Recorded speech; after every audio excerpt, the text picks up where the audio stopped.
Rogelio bloqueaba la entrada de mi casa vacía con una sonrisa de tiburón y una pareja desconocida detrás. Suegra, ya firmamos, esto se vendió y te vienes a vivir al cuarto de huéspedes. Soy Clemencia, 72 años, exdirectora del Archivo General. Él no sabe que mi casa es legalmente intocable.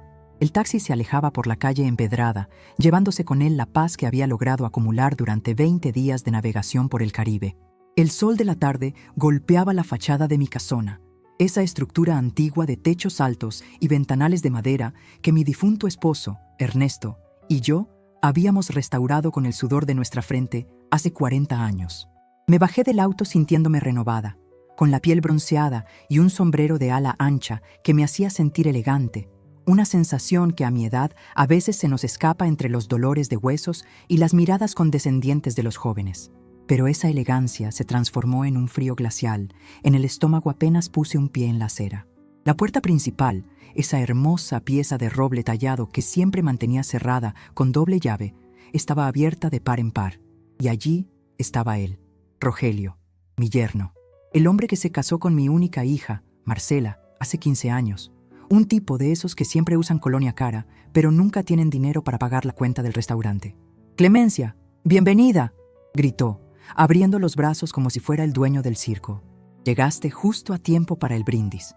Me quedé paralizada, aferrando el asa de mi maleta con ruedas. Detrás de él, en el vestíbulo que solía recibirme con el aroma a cera para madera y flores frescas, no había nada, absolutamente nada. Mi consola Luis XV, donde dejaba las llaves, había desaparecido. El espejo de marco dorado que había pertenecido a mi abuela ya no estaba. Solo quedaban las marcas rectangulares en la pintura de la pared, como fantasmas de una vida que alguien había decidido borrar. «¿Qué significa esto, Rogelio?», pregunté. Mi voz salió más tranquila de lo que me sentía. Por dentro, el corazón me martilleaba contra las costillas como un pájaro enjaulado. «Significa solución, suegra. Solución a todos tus problemas», dijo él, dando un paso hacia adelante y posando una mano pesada sobre mi hombro. Me sacudí su tacto con un movimiento seco. «Mira, te presento a los Ramírez. Ellos son los nuevos dueños. Gente encantadora. Pagaron al contado. Una oportunidad que no podíamos dejar pasar». Una pareja joven, de unos 30 y tantos años, asomó tímidamente detrás de la corpulencia de mi yerno. La chica me miró con una mezcla de lástima y confusión. El muchacho sostenía una copa de champán barato en la mano. «Mucho gusto, señora. Doña Clemencia», balbuceó el joven. «Nos dijeron que usted estaba... Bueno, que ya se había mudado a la residencia asistida». «¿Residencia asistida?», repetí, sintiendo cómo la sangre me subía al rostro, caliente y punzante. Entré a la casa pasando por alto a Rogelio, empujándolo con el hombro. El sonido de mis tacones resonó con un eco hueco, terrible. Caminé hacia la sala, vacía. Mis sillones de terciopelo verde, mi colección de porcelanas, los libros, mis libros. Siglos de historia, primeras ediciones que había rescatado y cuidado con mimo de archivista, todo se había esfumado. El piso de mosaico hidráulico estaba sucio, marcado por las huellas de botas de mudanza. «¿Dónde están mis cosas?». Giré sobre mis talones para encarar a Rogelio, que había entrado detrás de mí con esa sonrisa que no se le borraba ni con ácido. «Todo está en una bodega, Clemencia, tranquila. Bueno, lo que servía. Lo demás, ya sabes, cosas viejas, basura acumulada. Lo vendimos o lo donamos», dijo con una ligereza que me revolvió el estómago. «Marcela y yo lo hablamos mientras estabas en el barco.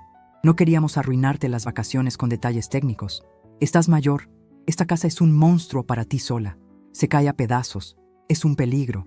«¿Marcela?», pregunté, buscando a mi hija con la mirada, aunque sabía que no la encontraría. Marcela siempre fue débil de carácter, moldeable como la arcilla en manos de este hombre ambicioso. «Ella está en la casa, preparándote el cuarto. Vas a estar bien con nosotros, suegra. Te acondicionamos la habitación de abajo, la que está junto al garaje, para que no tengas que subir escaleras. Con el dinero de la venta, nosotros ampliamos el negocio y tú tienes tu vejez asegurada. Todos ganamos». La injusticia me golpeó no como una ola, sino como un tsunami. No era solo el robo de mis muebles, era el robo de mi dignidad. Habían aprovechado mis 20 días de ausencia, mi primer descanso en años, para desmantelar mi vida entera. Me habían tratado como a un trasto viejo que se mueve de un lado a otro sin consultarle. «Cosas viejas», había dicho, «basura acumulada». Se refería a mi vida, a los recuerdos de Ernesto, al patrimonio que construí trabajando 40 años clasificando documentos históricos del gobierno, donde aprendí que un papel mal puesto puede derribar un ministerio. Sentí una punzada de dolor en el pecho, pero no era un infarto. Era la ira, una ira pura, destilada, añeja. Rogelio me miraba esperando ver a la anciana desvalida, a la viuda que llora y agradece que alguien se haga cargo de ella. Esperaba ver a la abuelita que firma lo que le pongan enfrente, porque no entiende de esas cosas modernas. ¿Vendieron la casa?, pregunté suavemente, bajando la mirada hacia mi bolso. Así es, escriturado y todo. Tengo un poder notarial que firmaste hace años, ¿recuerdas? Ese para emergencias médicas. Bueno, el notario amigo mío dijo que servía para esto también. Rogelio guiñó un ojo a la pareja de compradores, que ahora parecían muy incómodos. No te preocupes por los detalles legales, suegra. Ya está hecho. El camión de mudanza se llevó lo último esta mañana. Cerré los ojos un segundo. Respiré el olor a polvo y traición. Recordé el día que me jubilé. Mis compañeros me regalaron una pluma fuente de oro. Me dijeron, Clemencia, usted es la única persona que sabe dónde están enterrados todos los secretos de esta ciudad. No se referían a cadáveres, sino a expedientes, a cláusulas, a letras chiquitas. Yo no soy una viejita indefensa. Soy una mujer que organizó el caos administrativo de 3 gobernadores. Soy una mujer que sabe leer. Y sobre todo, soy una mujer que nunca, jamás, deja cabos sueltos. Abrí los ojos. La tristeza se evaporó, dejando paso a una claridad mental absoluta. Rogelio había cometido el error clásico de los mediocres: subestimar a quien tiene canas. Creyó que el poder notarial que le di para decisiones médicas, en caso de incapacidad, le daba potestad sobre mis bienes raíces. Pero más allá de eso, ignoraba la naturaleza misma de esta propiedad. Dices que vendiste todo, murmuré, abriendo mi bolso de mano. Todo, todo. Llave en mano. Rogelio se frotó las manos. Los Ramírez se mudan mañana. Tú te vienes ahora mismo. El auto está afuera. No, Rogelio, dije, y mi voz resonó con la autoridad que usaba para silenciar a los pasantes en la biblioteca. Yo no voy a ninguna parte. Y los señores Ramírez, lamento informarles, han sido estafados. El joven comprador frunció el ceño. ¿Cómo dice? Saqué mi celular. No era un modelo antiguo de teclas grandes. Era un smartphone de última generación que usaba para gestionar mis inversiones y leer las noticias internacionales. Marqué un número que sabía de memoria. No necesitaba buscar en la agenda. ¿A quién llamas, Clemencia? Deja el drama. Rogelio bufó, perdiendo un poco la sonrisa. No empieces con tus cosas de loca. El teléfono dio tono 2 veces. «Doctor Bermúdez, soy Clemencia Valdés. Sí, acabo de llegar. Necesito que venga a mi domicilio inmediatamente. Traiga a la policía y el acta constitutiva número 458. Sí, parece que tenemos un caso de fraude flagrante, allanamiento de morada y robo calificado. Ah, y doctor, traiga también el documento del fideicomiso de patrimonio histórico». Colgué y miré a Rogelio.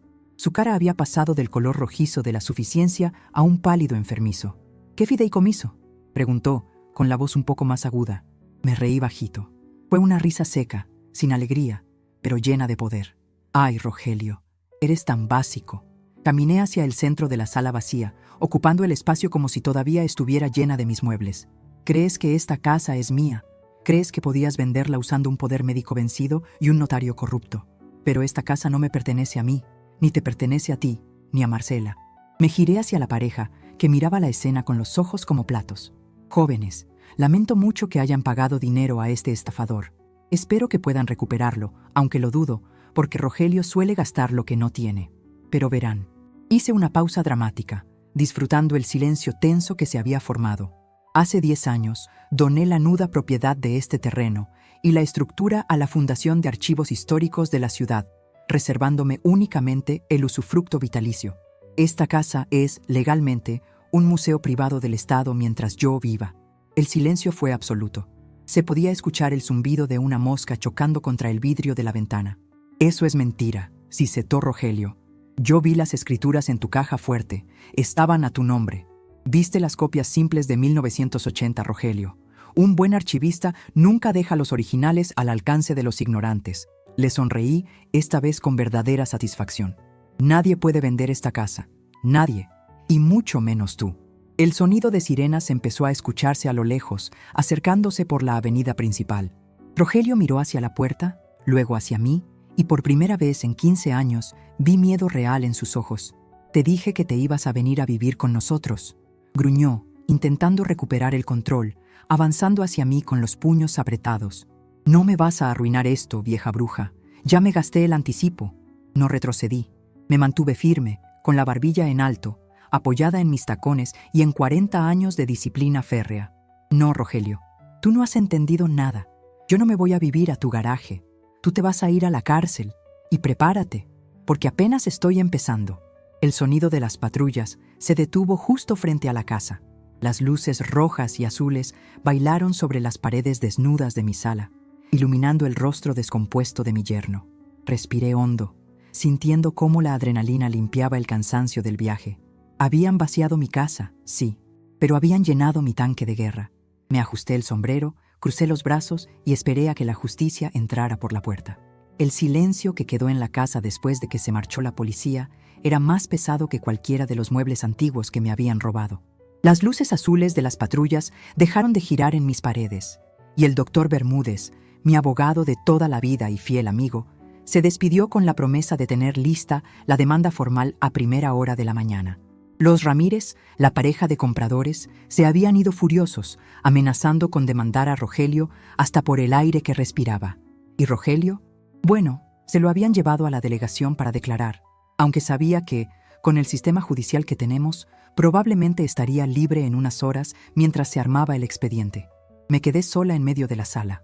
Mi sala, ese espacio que durante 40 años había albergado risas, discusiones, navidades y velorios, ahora era un cajón de resonancia vacío. El eco de mis propios pasos me resultaba extraño, casi agresivo. Caminé despacio, recorriendo con la yema de los dedos las marcas de polvo en las paredes donde antes colgaban los cuadros. Se habían llevado hasta los clavos. No sentía miedo. Lo que sentía era una frialdad clínica, esa misma que me invadía cuando tenía que reorganizar una sección entera del archivo general porque alguien había extraviado documentos vitales. Mi mente, entrenada para el orden y la clasificación, empezó a escanear el vacío no como una tragedia, sino como una escena del crimen que necesitaba ser decodificada. Fui a la cocina. Por suerte, los electrodomésticos empotrados seguían ahí. Supongo que a Rogelio le dio pereza desatornillarlos. Abrí la nevera, vacía, apagada y con un olor a humedad rancia. Suspiré. Mi primera noche de regreso del paraíso caribeño, y mi cena sería el aire. Pero el hambre era lo de menos. Necesitaba evaluar el daño real, no el de los muebles. Esos son madera y tela, cosas que se reponen. Necesitaba saber cuánto daño le habían hecho a mi estructura de seguridad. Subí las escaleras hacia mi despacho en el segundo piso. Mis rodillas protestaron un poco, recordándome que los 72 años no son en vano, pero la adrenalina funcionaba mejor que cualquier ungüento. El despacho estaba desolado. Mi escritorio de caoba, donde escribí mis memorias y clasifiqué la historia de la ciudad, no estaba. Mis estanterías, vacías.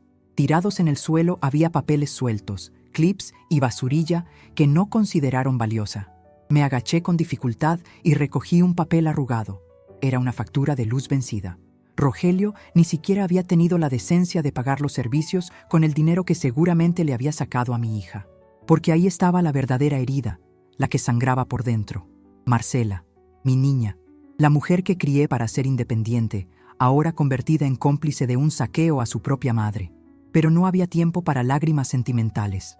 Las lágrimas emborronan la tinta y yo necesitaba claridad. Me dirigí hacia la esquina de la habitación, justo donde el piso de madera hacía una L con el zócalo de la ventana. Rogelio era un hombre de superficies. Le importaba lo que se veía, la apariencia, el brillo. Nunca profundizaba. Por eso nunca fue un buen comerciante y siempre quebraba sus negocios. Yo, en cambio, soy una mujer de fondos. Me arrodillé y presioné con fuerza sobre la tercera tabla del piso, contando desde la pared. Un suave clic mecánico respondió a mi tacto. Era un sistema de resorte antiguo que Ernesto había instalado hace décadas, mucho antes de que existieran las cajas fuertes digitales. Levanté la tabla. Ahí estaba, mi verdadero archivo. Rogelio se había llevado la caja fuerte de la pared, esa que estaba detrás del cuadro falso, como en las películas malas. Pobre iluso. En esa caja solo guardaba copias notariadas viejas, un poco de efectivo para emergencias menores y joyas de fantasía que usaba para diario. Lo importante, lo que define quién es Clemencia Valdés, estaba aquí, bajo mis pies. envuelto en plástico hermético y sobres de Manila. Saqué el primer sobre.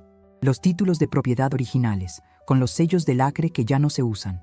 El acta constitutiva del fideicomiso que había mencionado al abogado, ese que blindaba la casa como patrimonio histórico. Pero había más. Saqué una libreta de piel negra, pequeña, que cabía en la palma de mi mano. La abrí. Mis ojos recorrieron las columnas de números y notas escritas con mi letra apretada y minuciosa. Durante los últimos 5 años, cada vez que Rogelio me pedía un préstamo para un negocio que seguro fallaría, yo se lo daba. Pero no por generosidad ciega. Lo hacía para documentar cada centavo, cada transferencia. Cada vez que Marcela venía llorando porque no tenían para la colegiatura de los nietos, yo pagaba directamente a la escuela y guardaba el recibo. Tenía un registro forense de su incompetencia financiera.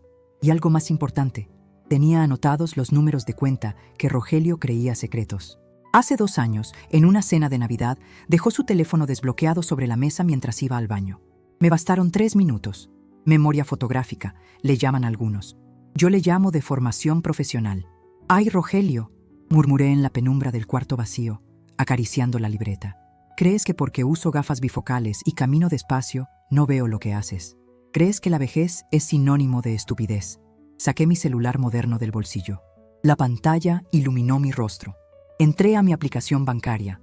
Mis inversiones principales estaban intactas, gracias a Dios y a mi desconfianza paranoica, que me llevó a poner candados biométricos a todo. Rogelio no había podido tocar mi capital líquido. Solo había vendido mis cosas y había intentado vender la casa. El daño era material, sí, pero mi núcleo de poder financiero seguía vivo. Me senté en el suelo, con la espalda apoyada en la pared desnuda. Cerré los ojos y dejé que la realidad me lavara. ¿Cómo llegamos a esto? Esa es la pregunta que siempre nos hacemos las madres cuando los hijos nos traicionan. Recordé a Marcela de niña, con sus trenzas y sus rodillas raspadas. Siempre fue temerosa. Buscaba mi mano para todo. Tal vez la protegí demasiado. Tal vez mi fuerza, mi carácter de directora que mandaba sobre 50 empleados, la asustó en lugar de inspirarla. Y buscó a un hombre que, aunque inútil, le prometía encargarse de todo, aunque al final fuera yo quien pagaba los platos rotos. La sociedad nos dice a las mujeres mayores que ya cumplimos, que nuestro tiempo de ser protagonistas terminó. Nos dicen, descansa, abuela, deja que los jóvenes se encarguen. Y nosotras, por cansancio o por amor, cedemos el timón. Dejamos que nos traten como muebles viejos, valiosos sentimentalmente, pero estorbosos en la práctica. Nos volvemos invisibles. Nos hablan más alto como si fuéramos sordas, y nos explican cosas simples como si fuéramos tontas. Rogelio había contado con eso. Contó con mi vergüenza. Pensó que, al verme sin casa y sin muebles, me sentiría tan humillada y vulnerable que aceptaría su solución del cuarto de huéspedes con tal de no hacer un escándalo. Pensó que el miedo a la soledad me haría dócil, pero se le olvidó un detalle fundamental. Yo clasifiqué los archivos de la dictadura. Yo vi cómo cayeron hombres más poderosos que él por un simple error de papeleo. Yo sé que el poder no está en los gritos ni en la fuerza bruta, sino en la información, en saber dónde están los esqueletos. El teléfono vibró en mi mano, sacándome de mis pensamientos. Era Marcela. Dudé un segundo. Mi dedo flotó sobre el botón rojo de rechazar, pero no. Necesitaba medir la temperatura del enemigo. Deslicé el dedo hacia el verde y puse el altavoz. «Mamá», su voz sonaba temblorosa, líquida, como si hubiera estado llorando horas. «Mamá, por favor, dime que estás bien. Rogelio me llamó desde la delegación. Está furioso. Dice que le pusiste una trampa». «Hola, hija», dije. Mi voz salió tranquila, sin una pizca de la tormenta que llevaba dentro. «No estoy en ninguna trampa. Estoy en mi casa». «Mamá, tienes que entender», sollozó. «No teníamos otra opción. Las deudas nos estaban ahogando. Iban a quitarnos nuestro auto, el negocio. Rogelio dijo que tú no necesitabas tanto espacio, que estarías mejor con nosotros, cuidada. Lo hicimos por ti, mamá, te lo juro». «¿Por mí?», pregunté, sintiendo un sabor metálico en la boca. «Vender mi cama, mis libros, los recuerdos de tu padre. ¿Fue por mí? ¿O fue porque tu marido es un inútil que no sabe trabajar y tú no tienes el valor de dejarlo?» Hubo un silencio al otro lado de la línea, un silencio espeso y culpable. «No hables así de él», susurró ella, pero sin convicción. Él solo quería resolver. «Mamá, retira la denuncia, por favor. Si Rogelio tiene antecedentes, no podrá pedir el crédito que necesitamos para devolver el dinero a los Ramírez. Se va a armar un lío terrible. El lío ya está armado, Marcela, y no lo armé yo». «Mamá, por Dios». Su voz subió de tono, histérica.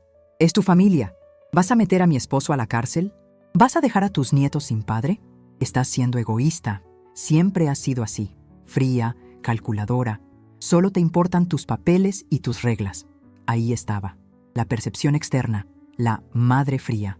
No veían los sacrificios, las horas extras para pagarles las vacaciones, el silencio prudente ante sus errores. Solo veían la autoridad que les impedía hacer su voluntad. «Marcela, escúchame bien». Me puse de pie, sacudiéndome el polvo de la falda. «Tienes razón en una cosa. Me importan mis reglas. Y la regla número 1 de esta familia, que tu padre y yo establecimos, es que no se roba. Rogelio no vendió mi casa para cuidarme. La vendió para salvarse él, y tú le ayudaste. Mamá, no vengas hoy. No quiero verte. Quédate con él. Consuélalo cuando salga, si es que sale hoy. Pero dile una cosa de mi parte. El fideicomiso no es lo único que tengo. Dile que revise sus cuentas en las Islas Caimán, esas que abrió el año pasado para el futuro de los niños». Escuché un jadeo al otro lado. «¿De qué hablas? Rogelio no tiene cuentas en...» «Díselo, Marcela. Dile que la vieja bruja sabe contar. Buenas noches». Corté la llamada. El corazón me latía un poco más rápido, pero no por angustia, sino por la satisfacción de haber soltado la primera bomba. Rogelio había estado desviando dinero del negocio familiar a una cuenta offshore barata, pensando que nadie se daría cuenta.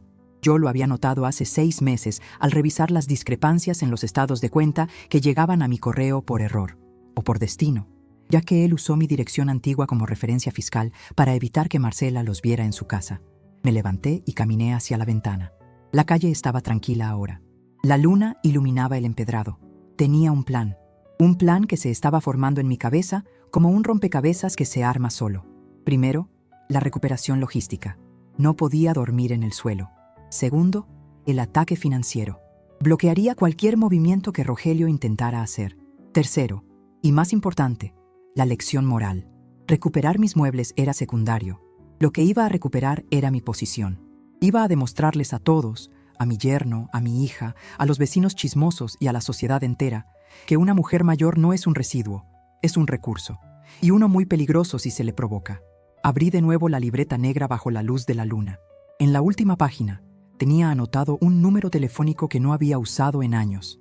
El Turco, un antiguo conocido del archivo, un hombre que se dedicaba a recuperaciones difíciles, gente que sabía encontrar cosas que se habían caído de un camión. Si mis muebles estaban en una bodega, como dijo Rogelio, el Turco sabría en cuál antes del amanecer. Pero antes necesitaba una silla. Bajé al jardín trasero. Allí, en el cobertizo de las herramientas, encontré mi vieja silla plegable de lona, la que usaba Ernesto para pescar. Estaba llena de telarañas, pero entera. La llevé a la sala vacía. La abrí justo en el centro, frente al ventanal principal. Me senté, crucé las piernas. Saqué una barra de chocolate que traía en mi bolso de viaje, mi cena de emergencia, y le di un mordisco con calma. La casa estaba vacía, sí, pero se sentía más mía que nunca. Habían quitado los adornos, las distracciones. Ahora solo quedaban los muros fuertes y yo. Miré la pantalla de mi celular y marqué el número de El Turco. «¿Sí?», contestó una voz ronca al tercer tono. «Buenas noches, Turco. Soy Clemencia Valdés». «¿Doña Clemencia?». La voz cambió, se volvió respetuosa, casi temerosa. «Qué milagro. Pensé que ya se había retirado de todo». «Del trabajo sí, Turco. De la vida no. Necesito tus servicios. Y necesito que sea esta noche». «Usted dirá, jefa, quiero saber dónde está el camión de mudanzas, transportes rápidos que salió de mi casa esta mañana. Y quiero saber quién es el notario que firmó una escritura falsa a nombre de Rogelio Méndez». «Eso es fácil, doña». «¿Algo más?». «Sí», sonreí en la oscuridad, una sonrisa que no llegaba a mis ojos. «Consígueme un cerrajero de confianza. Voy a cambiar todas las cerraduras. Y Turco, quiero que averigües cuánto debe exactamente mi yerno a los usureros del barrio sur. Sé que debe. Solo quiero la cifra exacta. A la orden. En 1 hora la llamo». Colgué. El hambre se había ido. El cansancio se había transformado en una energía fría y calculadora. Rogelio había encendido la mecha, pero no sabía que estaba parado sobre un barril de pólvora. Mañana, cuando el sol saliera, la dulce abuelita habría desaparecido. En su lugar, se encontrarían con la exdirectora del Archivo General. Y yo nunca, jamás, dejo un expediente sin cerrar. Me acomodé en la silla de pesca, en medio de mi palacio vacío, y esperé la llamada. La noche apenas comenzaba y yo tenía mucho trabajo por hacer. La primera luz del amanecer entró por los ventanales desnudos de la sala, pintando de naranja las marcas de polvo en el suelo donde antes reposaban mis alfombras persas. Había dormido apenas 3 horas en la silla plegable de pesca, cubierta con un chal que saqué de mi maleta, pero extrañamente no me dolía el cuerpo. Al contrario, sentía esa rigidez alerta que precede a las grandes batallas. Me levanté, me estiré escuchando el crujido de mis vértebras y fui directo a la cocina. Preparé café instantáneo en una taza que encontré olvidada en el fondo de una alacena. El sabor era metálico y amargo, perfecto para despertar los sentidos. A las 7 en punto, el timbre resonó en la casa vacía. No era Rogelio, era el cerrajero que el turco me había recomendado. Un hombre bajo, de pocas palabras y manos llenas de grasa, que trabajó con la eficiencia de un cirujano. ¿Todas las chapas, señora?, preguntó, mirando con curiosidad el eco de la casa vacía. Todas, maestro. Y póngame cerrojos de seguridad doble en las puertas traseras. Quiero que esta casa sea un búnker antes del mediodía. Mientras él trabajaba, me dediqué a barrer. Barrí con una escoba vieja que encontré en el patio.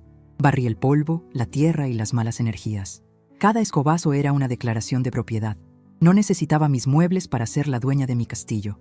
El espacio vacío me daba claridad. Me permitía ver los ángulos, las esquinas, las estrategias sin estorbos visuales. Rogelio pensó que al quitarme mis cosas me quitaba mi identidad, pero solo me había quitado el peso muerto. Ahora era ligera. Ahora era peligrosa. A las 9 de la mañana, cuando el cerrajero ajustaba el último tornillo de la puerta principal, escuché el motor del auto de Rogelio frenar bruscamente afuera. El sonido de su portazo fue violento. Sonreí para mis adentros, le pagué al cerrajero y le hice una seña para que saliera por la puerta del jardín lateral. Me alisé la blusa, me acomodé el cabello frente al reflejo de un vidrio y esperé. Escuché el sonido metálico de su llave entrando en la cerradura. Giró, se trabó, giró de nuevo, con más fuerza. Nada. ¿Qué demonios? Escuché su voz ahogada a través de la madera de roble. Volvió a intentarlo, sacudiendo la manija con desesperación. Luego, golpes, puñetazos secos y furiosos. «¡Clemencia! ¡Sé que estás ahí! ¡Abre la maldita puerta!», gritó Rogelio. No había ni rastro del suegra querida de ayer. Caminé despacio hacia la puerta, pero no la abrí. Me quedé parada del otro lado, sintiendo la vibración de sus golpes en la madera, separada de su violencia por apenas 5 centímetros de roble y un cerrojo nuevo de acero endurecido. «La llave que tienes ya no sirve, Rogelio», dije con voz calmada, proyectándola lo suficiente para que me oyera sin necesidad de gritar.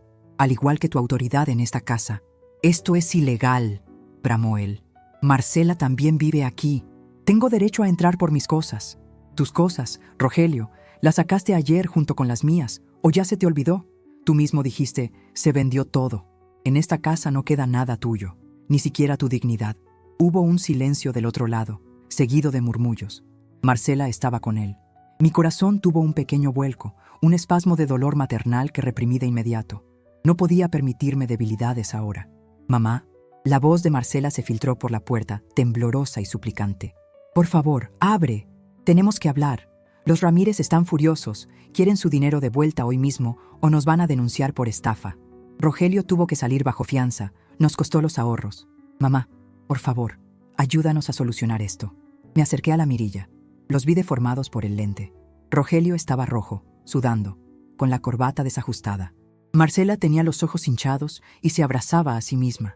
Se veían patéticos, se veían derrotados, pero yo sabía, por 40 años de clasificar mentiras en documentos oficiales, que la derrota no es lo mismo que el arrepentimiento.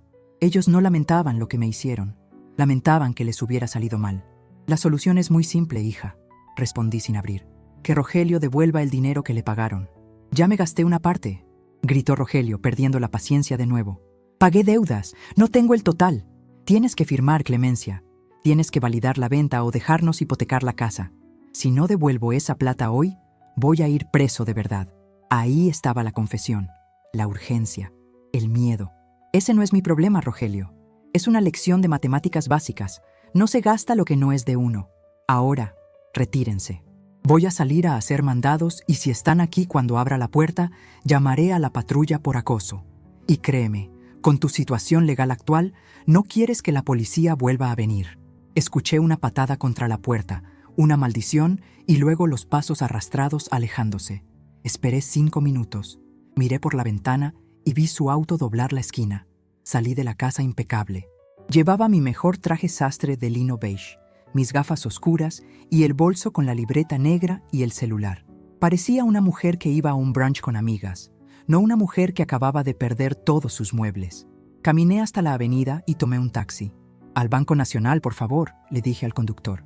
Mi primera parada fue estratégica. Como exfuncionaria, conocía al gerente de la sucursal desde hacía años. Me recibió con café y galletas, sorprendido de verme tan pronto después de mi viaje. «Doña Clemencia, qué gusto. ¿En qué podemos servirle?» «Vengo a hacer una reestructuración de mis cuentas, licenciado», dije, sacando mis tarjetas de crédito. «Quiero cancelar las extensiones a nombre de Marcela Méndez, de inmediato. Y quiero bloquear cualquier intento de acceso a mis cuentas de inversión con el poder notarial antiguo. Aquí traigo la revocación que redactó mi abogado anoche». El gerente tecleó rápido en su computadora. «Hecho. Las tarjetas quedarán inválidas en este momento». «¿Algo más?»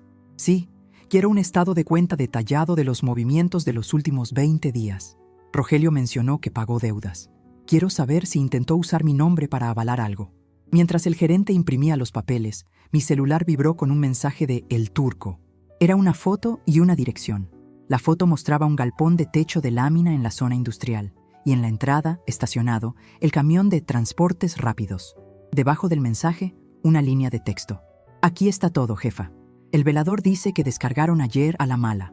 Al parecer, el dueño de la bodega es compadre de su yerno». Sentí un alivio frío. Mis cosas existían.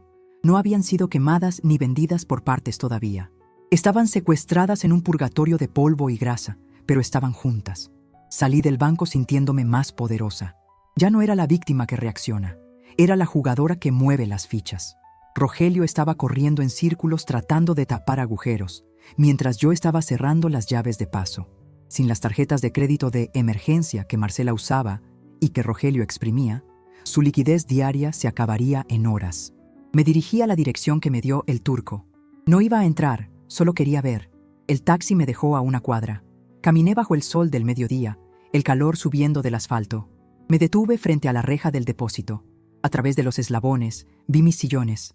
Estaban apilados de mala manera cerca de la entrada del galpón abierto, expuestos al polvo. Mi consola Luis XV tenía una caja de cartón encima. La indignación me quemó la garganta, pero la usé como combustible. Tomé varias fotos con mi celular. Zoom a la placa del camión. Zoom a mis muebles. Zoom al candado de la reja. De regreso a casa, mi teléfono no paraba de sonar. Marcela, Rogelio. Números desconocidos. Probablemente los acreedores o los Ramírez. Lo puse en silencio. El silencio es una tortura para la gente desesperada. Les hace imaginar los peores escenarios. Llegué a mi casa a las 2 de la tarde. Tenía hambre. Así que compré un sándwich en la tienda de la esquina y me senté a comerlo en mi silla de pesca, en medio de la sala vacía. Estaba masticando el último bocado cuando vi una sombra proyectarse en el piso a través del ventanal. Rogelio había vuelto, pero esta vez no golpeó. Me asomé discretamente. Estaba sentado en la acera, con la cabeza entre las manos. Marcela estaba de pie junto a él, hablando por teléfono, gesticulando nerviosa. Se veían como náufragos. Decidí que era el momento de apretar la tuerca. Abrí la puerta principal. El sonido del cerrojo hizo que ambos saltaran. Rogelio se puso de pie de un salto, con una mezcla de esperanza y rabia en la cara. «¿Ya entraste en razón?», preguntó, intentando recuperar su tono arrogante, aunque le temblaba la voz. «Los Ramírez me dieron hasta mañana. Necesitamos ir al notario para arreglar lo del usufructo. Si firmas que renuncias al usufructo, podemos vender y...» «Cállate, Rogelio», dije suavemente. No fue un grito, fue una orden. Avancé un paso hacia el porche. El sol me daba en la cara, pero no parpadeé. «No voy a firmar nada. No voy a renunciar a nada. Y no voy a salvarte». «Entonces me hundo», gritó él desesperado, acercándose peligrosamente. «Y si me hundo yo, se hunde tu hija. Se hunden tus nietos. ¿Eso quieres? ¿Quieres ver a tu familia en la calle?». Marcela empezó a llorar, un llanto agudo y desesperante. «Mamá, por favor, le debe dinero a gente muy mala. Dijeron que si no paga, le van a hacer daño». Miré a mi hija. Quise abrazarla, decirle que todo estaría bien, pero abrazarla ahora sería condenarla a seguir siendo la víctima de este parásito por el resto de su vida. A veces, el amor de madre tiene que ser un bisturí que corta la carne podrida para salvar al paciente. «¿Gente mala?», pregunté, alzando una ceja. «¿Te refieres a El Chato Guzmán?». Rogelio se quedó helado. Su color pasó de rojo a gris ceniza en un segundo. Abrió la boca, pero no salió ningún sonido. ¿Cómo sabes ese nombre?, balbuceó finalmente. Saqué mi pequeña libreta negra del bolsillo. La abrí con calma, buscando la página marcada con un separador rojo. Sé muchas cosas, Rogelio. Sé que le pediste 500,000 pesos hace 6 meses para un negocio de importación de celulares que nunca existió. Sé que los intereses te están comiendo y que por eso vendiste mi casa a precio de remate, porque necesitabas efectivo rápido. Rogelio retrocedió un paso, como si le hubiera apuntado con un arma. Estás loca. Eso no es cierto. Y también sé, continué, leyendo mis notas, que desviaste 200,000 pesos de la cuenta de ahorros de los niños a una cuenta en las Islas Caimán a nombre de una sociedad fantasma llamada Inversiones RM. ¿RM? ¿Rogelio Méndez? ¡Qué poca imaginación tienes hasta para el crimen! Marcela dejó de llorar y miró a su esposo con los ojos muy abiertos. ¿Qué? ¿Sacaste el dinero de la universidad de los niños? Rogelio miraba de un lado a otro, acorralado. La fachada de hombre de negocios exitoso se desmoronaba, dejando ver al estafador mediocre que siempre fue. Ella miente, Marcela. Es una vieja senil que inventa cosas. Tengo los números de transferencia, Rogelio, dije, cerrando la libreta con un golpe seco. Y tengo algo más. Sé dónde están mis muebles, en la bodega de tu compadre en la zona industrial. Me acerqué a la barandilla del porche, mirándolo desde arriba. Así que esto es lo que va a pasar. Tienes 24 horas para que mis muebles aparezcan en esta sala, en el mismo estado en que se fueron. Si hay un solo rasguño en mi consola Luis XV, le entregaré esta libreta al fiscal que lleva tu caso de fraude. Y créeme, el fraude inmobiliario es un delito menor comparado con la evasión fiscal internacional y el lavado de dinero que sugieren estas cuentas. No puedes hacerme eso. Soy el padre de tus nietos, susurró con la voz rota. Exacto, eres el padre de mis nietos. Por eso te estoy dando una oportunidad de no podrirte en la cárcel 10 años, sino solo un par si te portas bien. Trae mis cosas. Devuelve el dinero a los Ramírez con lo que tengas escondido, y lárgate de mi vista. Rogelio me miró con odio puro. Era la mirada de un animal atrapado que se da cuenta de que la presa es en realidad el cazador. Apretó los puños, miró a Marcela que lo observaba con horror y luego escupió al suelo. Te vas a arrepentir, Clemencia. Crees que ganaste, pero no sabes con quién te estás metiendo. El chato no perdona. Yo tampoco, Rogelio. Yo tampoco. Di media vuelta y entré a la casa, cerrando la puerta con doble llave. Me apoyé contra la madera, sintiendo cómo me temblaban las piernas por primera vez en el día. No por miedo a él, sino por la adrenalina de haber soltado la bomba. Había revelado mis cartas. Ahora sabía que yo lo sabía todo. Me deslicé hasta sentarme en el suelo del vestíbulo vacío. El silencio volvió a la casa, pero ahora era diferente. Ya no era un silencio de ausencia, era un silencio de espera. Mi celular vibró de nuevo. Era un mensaje desconocido. Dicen en el barrio que la señora archivera tiene buena memoria. Cuidado, que a veces recordar mucho es malo para la salud. Miré la pantalla y sonreí. Rogelio ya le había ido con el chisme a sus prestamistas, tratando de asustarme. Pobre idiota. No sabía que yo había guardado secretos de gente que hacía ver a sus prestamistas como niños de preescolar. Me levanté, sacudí mi falda y fui a la cocina a prepararme otro café. La guerra había dejado de ser fría. Ahora estábamos en combate abierto. Y yo tenía 40 años de archivos respaldándome. Nadie sabe de lo que es capaz una mujer mayor hasta que intentan borrarla del mapa. Ahora iban a aprender que la tinta indeleble nunca se quita. Aur. La noche cayó sobre mi casa como una manta pesada y asfixiante. No encendí las luces. ¿Para qué, si no tenía lámparas? La oscuridad era mi aliada. Me permitía ver hacia afuera sin ser vista. Me mantuve sentada en mi silla de pesca, con la espalda recta a pesar del cansancio que me mordía los huesos, vigilando la calle a través de las rendijas de la persiana desnuda. Mi celular descansaba en mi regazo, brillando intermitentemente con mensajes de Marcela que no leí. Sabía lo que decían: súplicas, miedo, chantaje emocional. Lo de siempre. A las 11 de la noche, el silencio del barrio se rompió. No fue el motor asmático del auto de Rogelio, sino el rugido potente de una camioneta negra, de esas que ocupan 2 carriles y tienen vidrios tan oscuros como la conciencia de sus dueños.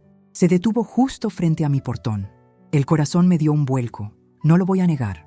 Una cosa es amenazar con papeles y otra, muy distinta, es ver el metal cromado de la violencia estacionado en tu banqueta. Rogelio bajó del asiento del copiloto. Se veía pequeño al lado de la camioneta, encogido, señalando mi casa con un dedo tembloroso. Del lado del conductor bajó un hombre. No era alto, pero era ancho como un refrigerador, con una camisa desabotonada que dejaba ver cadenas de oro y una actitud de quien camina sobre el mundo sin pedir permiso. El Chato Guzmán, o al menos uno de sus lugartenientes.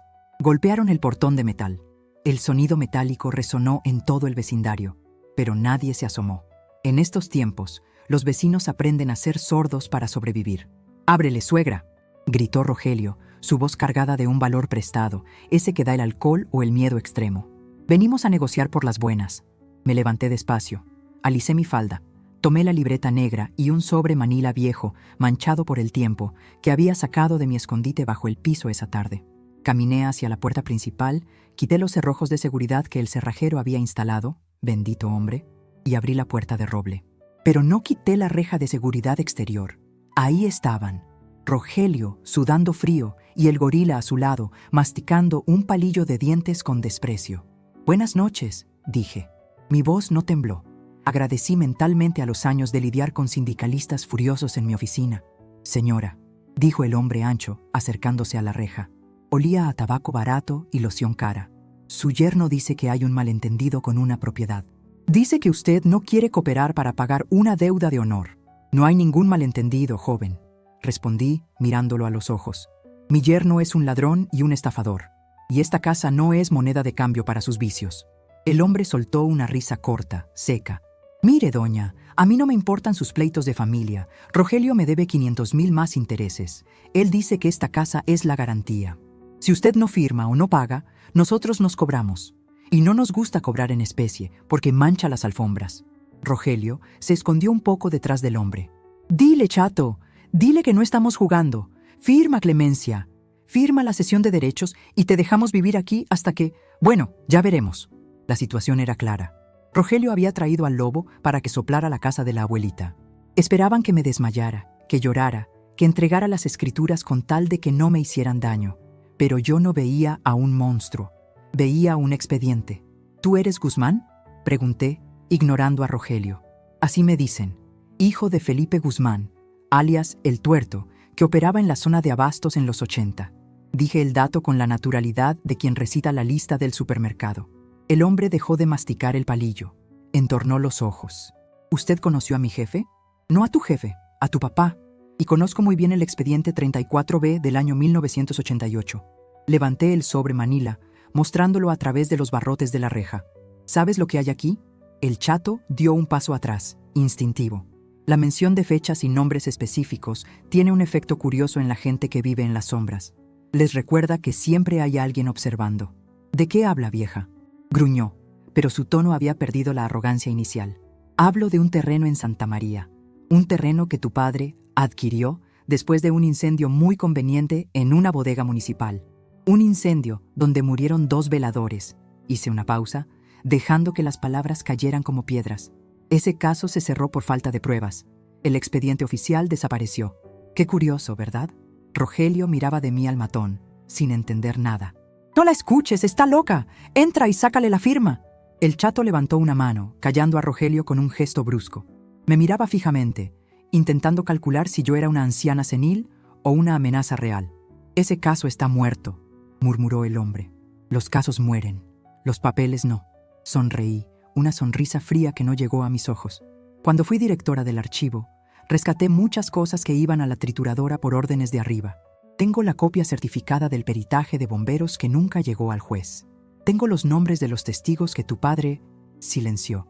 Y tengo algo más interesante para ti, muchacho. Me acerqué más a la reja, bajando la voz a un susurro conspirativo. Tengo la lista de los prestanombres actuales de tu organización, porque resulta que Rogelio no es el único idiota que deja rastros de papel. Ustedes usan una notaría en el centro, la del licenciado Perea, ¿verdad? Perea fue mi pasante hace 30 años. Es un hombre descuidado. El silencio que siguió fue absoluto. Se podía escuchar el zumbido de los insectos en las lámparas de la calle. Rogelio estaba pálido, boqueando como un pez fuera del agua. El chato me miraba con una mezcla de odio y respeto, esa mirada que se le da a una víbora que acabas de encontrar en tu bota. «Usted está jugando con fuego, doña Clemencia», dijo él, pero ya no había amenaza física en su postura, solo cautela. Yo soy el fuego, niño. Ustedes son la leña, respondí. Ahora, escúchame bien. Te vas a llevar a este inútil de mi puerta. La deuda de Rogelio es problema de Rogelio. Si vuelves a pararte en mi banqueta, o si le pasa algo a mi casa, ese sobre Manila llega mañana a la oficina del fiscal general, con copia a tus rivales del Cartel del Sur. Sé que ellos pagarían muy bien por saber dónde guardan su dinero. El hombre se quedó inmóvil unos segundos. Luego, asintió lentamente. Una sola vez. Un reconocimiento entre depredadores. Se dio la vuelta y caminó hacia la camioneta.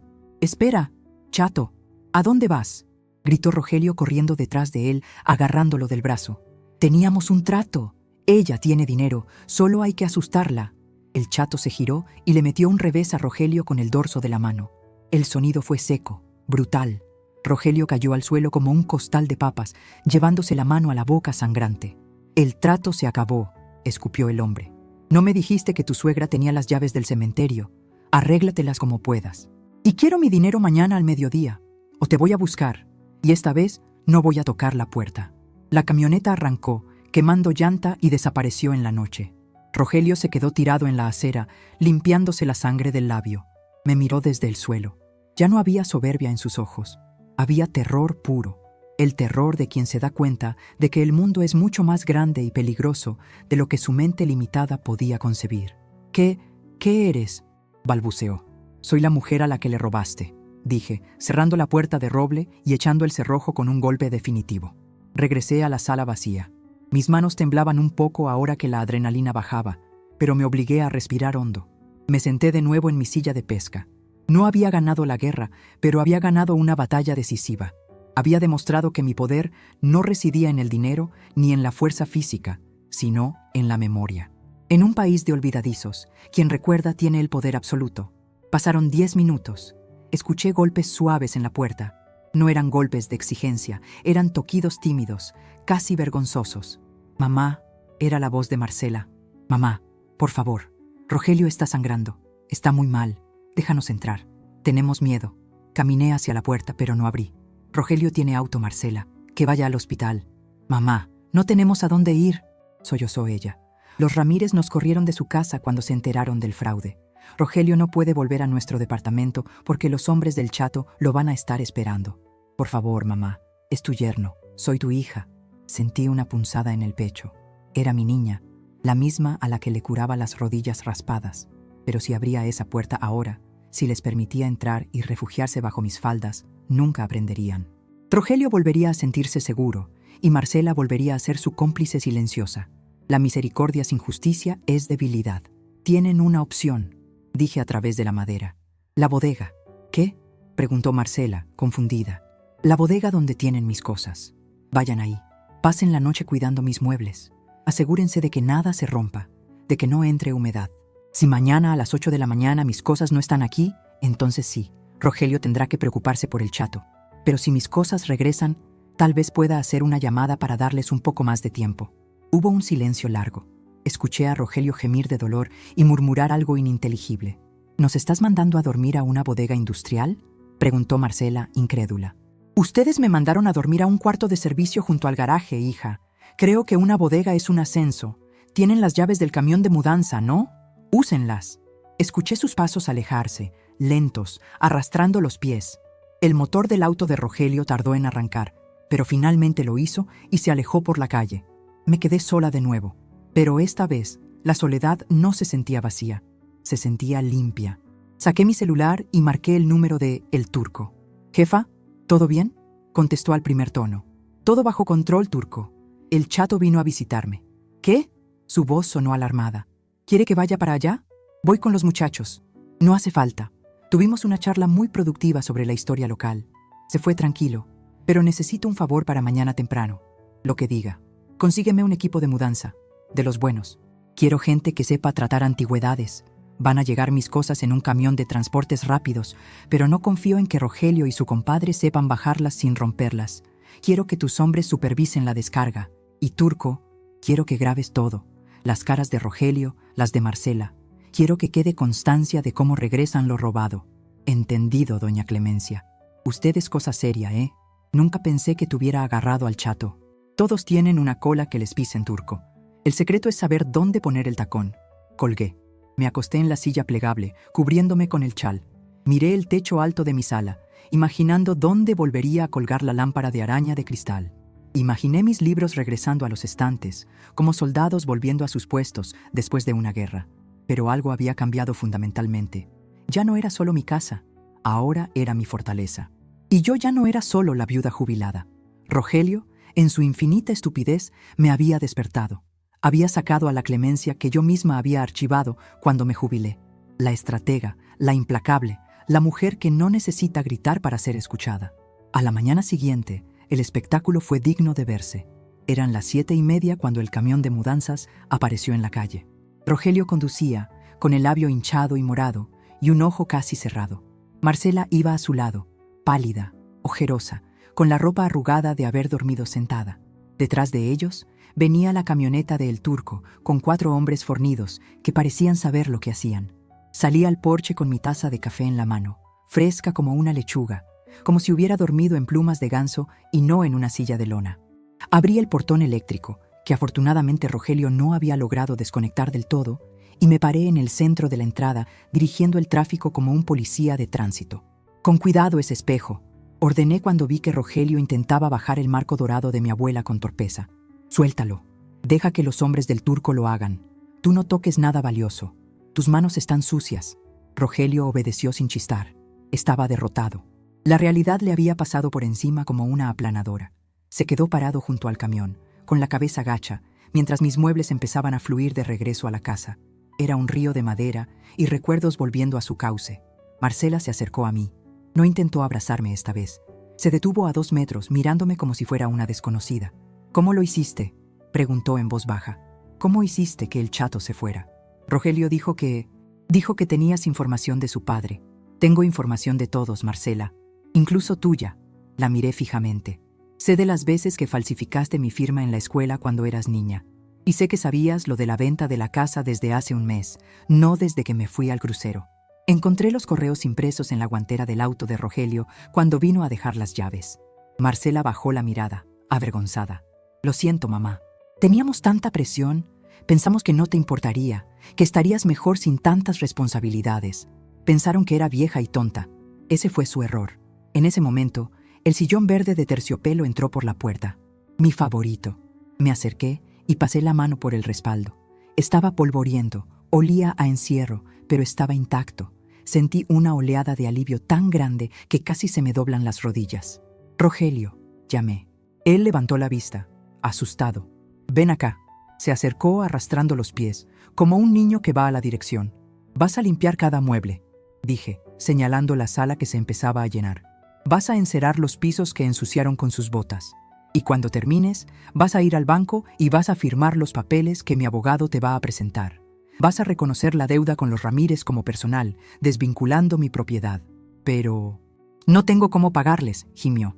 «Y el chato, del chato me encargo yo por ahora. Haré esa llamada para que te dé una prórroga, pero vas a tener que trabajar, Rogelio. Trabajar de verdad. No negocios, no inversiones. Trabajar. Vas a sudar cada peso que debes. Y si fallas un solo pago, si vuelves a intentar usar mi nombre, le entregaré al chato tu nueva dirección. ¿Entendido?». Rogelio asintió frenéticamente. «Sí, suegra. Sí, Clemencia. Lo que tú digas. Gracias. Gracias por salvarme la vida. No te confundas», le dije, acercándome tanto que pude ver el miedo en sus pupilas dilatadas. «No te estoy salvando la vida. Te estoy dando una correa más larga. A partir de hoy, tú trabajas para mí. Eres mi deudor. Y yo soy una acreedora muy exigente». Me di la vuelta y entré a mi casa. Los hombres del Turco colocaban la consola en su lugar. El espejo volvió a la pared. La casa empezaba a respirar de nuevo. Marcela y Rogelio se quedaron afuera, en el sol, mirando hacia adentro, como si estuvieran viendo un templo prohibido. Habían perdido el derecho a entrar como familia. Ahora tendrían que ganarse el derecho a entrar como invitados. Me senté en mi sillón recuperado, en medio del caos de la mudanza inversa. El polvo flotaba en los rayos de luz. Saqué mi celular y tomé una foto de la sala, con Rogelio al fondo limpiando una mesa con un trapo. La subí a mi estado con una frase simple: limpiando la casa, sacando la basura y recuperando los tesoros. Nunca subestimen a quien conoce la historia. La vieja Clemencia había muerto en ese crucero. La mujer que estaba sentada aquí Era nueva, forjada en la traición y templada en la victoria, y tenía mucho, mucho que hacer. La casa estaba llena de nuevo, pero lo más importante es que yo estaba llena de un poder que no sabía que tenía y que ya nunca volvería a soltar. Miré a mi hija a través de la ventana. Ella me miraba, y por primera vez en años no vi lástima en sus ojos. Vi admiración y un poco de miedo. Bien, el miedo es útil. El miedo mantiene las cosas en orden. Cerré los ojos y sonreí. La verdadera transformación apenas comenzaba. El aroma a mole poblano llenaba cada rincón de la casa, impregnando las cortinas de terciopelo y mezclándose con el olor a cera antigua que volvía a brillar en los pisos de madera. Era domingo, 6 meses después de aquel regreso fatídico del crucero, y la escena en mi comedor parecía sacada de una revista de hogar y familia, aunque los cimientos de esa imagen fueran completamente distintos a los de antes. Yo estaba sentada en la cabecera, en mi silla de respaldo alto que mis nietos, Luis y Anita, habían aprendido a no usar porque es el trono de la abuela. A mi derecha estaba Marcela, sirviendo arroz rojo con una destreza nerviosa. A mi izquierda, Rogelio. Pero el Rogelio de hoy no llevaba sus trajes brillantes de poliéster ni su reloj de imitación de oro. Vestía una camisa sencilla de algodón, tenía las manos callosas y unas ojeras que contaban historias de madrugadas reales. «Está delicioso el mole, suegra», dijo Rogelio en voz baja, sin levantar mucho la vista del plato. «Gracias, Rogelio. El secreto está en tostar bien los chiles y tener paciencia», respondí, tomando un sorbo de mi agua de Jamaica. «La paciencia es algo que se aprende, ¿verdad? A veces a la mala, pero se aprende». Él asintió, tragando saliva con dificultad. Desde que intervine, su vida había dado un giro de 180 grados. Ya no era el empresario de maletín vacío. Ahora trabajaba como encargado de inventario en la bodega de materiales de construcción de un conocido mío del ayuntamiento. Un trabajo honesto, físico, de levantar sacos de cemento y contar varillas bajo el sol. Ganaba una fracción de lo que solía estafar, pero era dinero limpio. Y lo más importante, cada viernes, sin falta, me entregaba el 30% de su sueldo para pagar la deuda con los Ramírez, a quienes logré convencer de aceptar un plan de pagos a cambio de no procesarlo penalmente. «Aquí está lo de esta semana, Clemencia», dijo él, sacando un sobre blanco del bolsillo de su pantalón al terminar de comer.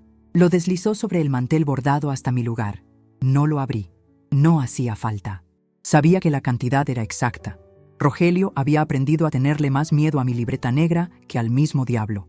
«Muy bien, anótalo en el registro antes de irte», le indiqué, señalando el escritorio en la esquina. «Y Rogelio», me dijo el capataz, que has llegado temprano toda la semana. «Sigue así. La dignidad se recupera, muchacho, pero se recupera sudando». Marcela me miró con una mezcla de gratitud y asombro. Mi hija también había cambiado. Ya no era la sombra silenciosa de su marido.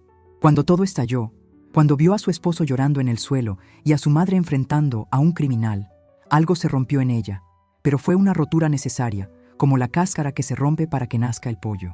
Ahora tomaba clases de administración por las tardes y había empezado a vender postres por pedido.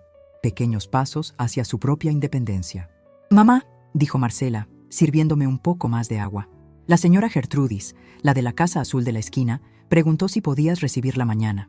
Dice que su sobrino quiere hacerla firmar unos papeles de donación en vida y ella no entiende la letra chiquita». Sonreí. Esa era mi nueva realidad. La noticia de cómo la archivista había recuperado su casa y puesto en cintura a un yerno estafador y a un matón local había corrido como pólvora por el barrio. De repente, ya no era solo la viuda que vivía sola en la casona grande. Me había convertido en una especie de oráculo, una defensora no oficial de las canas del vecindario. «Dile que venga a las 10», respondí, limpiándome las comisuras de los labios con la servilleta. «Y que traiga sus lentes y los documentos originales.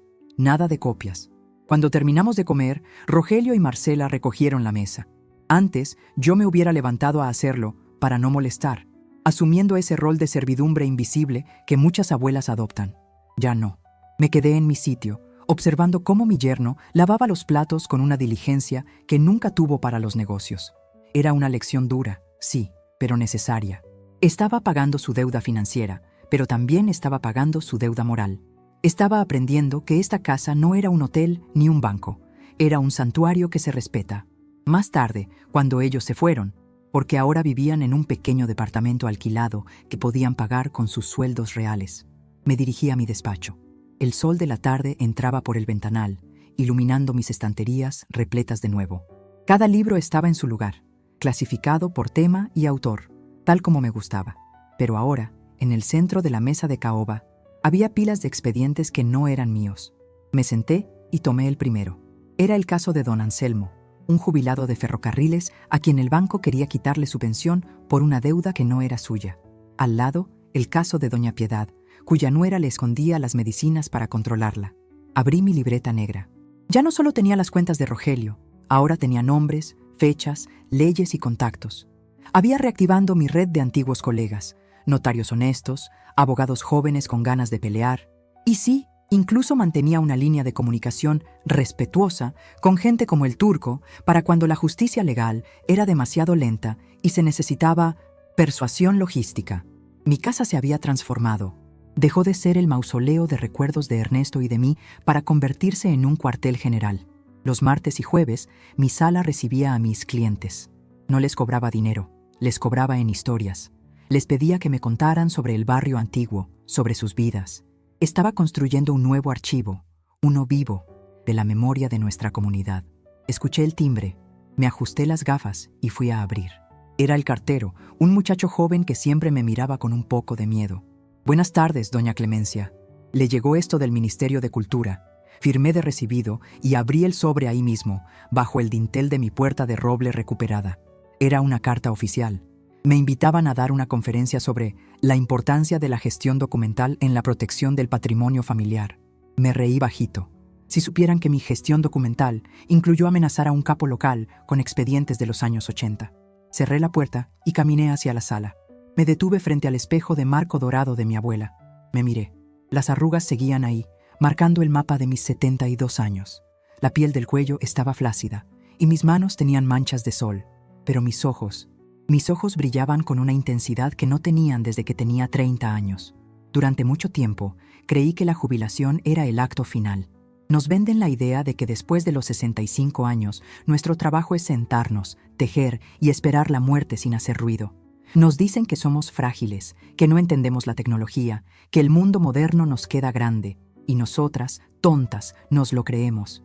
Cedemos el control, firmamos poderes, dejamos que nos traten como niños. Rogelio me hizo un favor en realidad. Su traición fue el electrochoque que necesitaba para despertar. Al intentar quitarme todo, me obligó a recordar quién soy.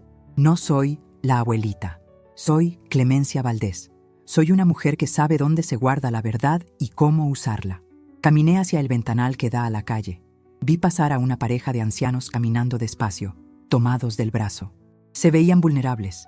Pensé en cuántos depredadores hay allá afuera, esperando un momento de debilidad, un olvido, una firma apresurada. No mientras yo esté aquí, murmuré para mí misma. Mi celular vibró en el bolsillo de mi saco. Lo saqué. Era un mensaje de El Chato. Sí, manteníamos una extraña tregua.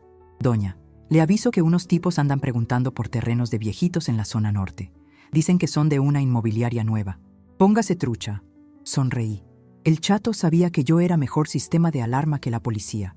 Le respondí con un simple emoji de un ojo abierto. Me senté en mi sillón verde de terciopelo, ese que Rogelio había arrastrado de vuelta con sus propias manos. Tomé un sorbo de mi café, que ahora sabía a gloria, a victoria, a paz. La transformación estaba completa. No me había convertido en una mujer amargada.